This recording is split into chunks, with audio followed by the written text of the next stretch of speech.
What's going on, guys? Jerno's Comics.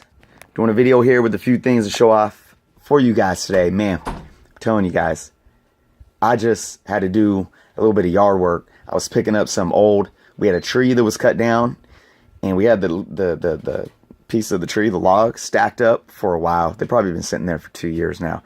So finally, I was like, we got to get rid of them.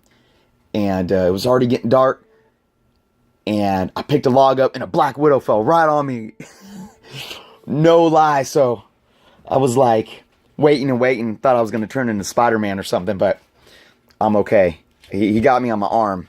I don't think I got bit. But then I looked down and there was like a whole colony of black widows. Creepy, crazy stuff, guys. But I'm all right. I made it out. I'm good. So I'm here. Wanted to show off a couple things. First thing I wanted to show off was this Batwoman. Volume 1 of the New 52. I know it's like, 6 years old at this point, but I finally started reading this series, and over this year I've been trying to catch up on some New 52 stuff to go into all the Rebirth stuff, and I'm telling you, I just finished. This is Volume 1. I can't wait to get Volume 2.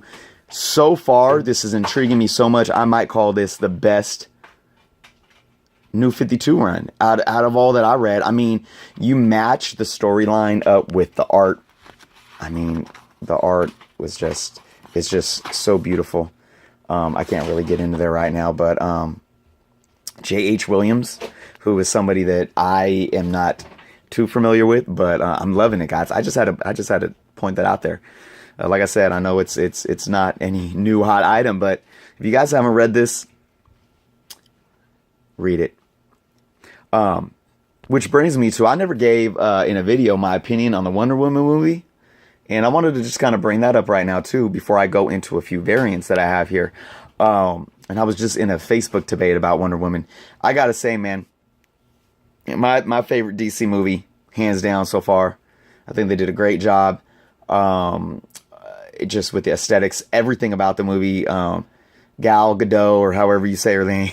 I always think it's pronounced, so many people pronounce it so many different ways, but I thought she did a great job.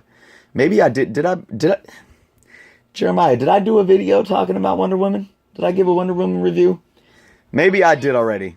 I don't know. If I haven't, I'm saying it again. I can't wait till it comes out on video. I hope they do a, director's edition or something with, some cool cutscenes. So, all right, guys. For those of you who have listened to that, maybe if I said it before, I apologize. But like I said, I was just in a heated discussion on Facebook. It was a very good discussion about, female empowerment and strong female roles and what the movie did right, what the movie maybe did wrong, could have done better. It was good stuff. All right, guys. So I got some more variants. So obviously one of the themes that I got going on right now is variants. Getting my variant box stacked up, and I pulled this one out. I've had this. I was digging through my bins. Final Crisis number 3 variant. I guess J.G. Jones is the artist. If I'm wrong, I apologize, but just freaking beautiful cover. I'm going to assume that that's pastel. I don't know. Could be paint. Could be like watercolors. I should do some Googling on it. And I also have Titans Hunt number 7, John Romita Jr., who I've been a critic of as of late in terms of his work just being very simplistic to me and very, very, very repetitive. And don't get me wrong, I'm an artist. Every artist is repetitive in their own way, in any kind of craft. You look at movie directors. Quentin Tarantino, he has, Michael Bay. They all repeat whatever formula works for them.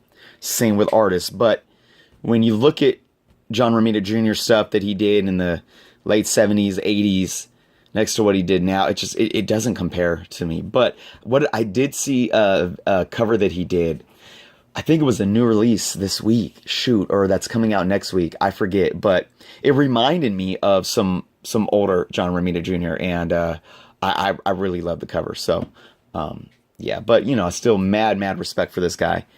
All right. And then I had to show off my J. Scott Campbell Red Sonja variants. This is number 1. I was hoping that he would do more with this new Red Sonja volume. There's number 2. And I do think number 2 is probably my favorite. But number 3 is a close second. Obviously number 1's great too, but they're all amazing. So there it is, guys.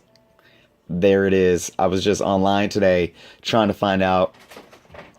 I see all these variants. I'm in a lot of comic groups on Facebook, and I see all these variants. I'm like, then I'll go to, like, you know, Midtown, or I'll Google. Midtown's my number 1 for online, obviously. And I can't find a lot of them. I'm like, where are these people finding this? So I posted in the group. I'm like, guys, well, I'll go to eBay, and I'll see some stuff on eBay, but it seems so overpriced. And so I got some links to some places today where it's like exclusive variants and all this stuff. And compared to eBay, it's a lot cheaper. So I'm going to do some research because, you know, for me, at this point, it's not necessarily being that it's a variant, but I want to really get into specific artists. So we'll see how that goes down the line. But all right, guys, that's my video for today. I'm going to cut it right there.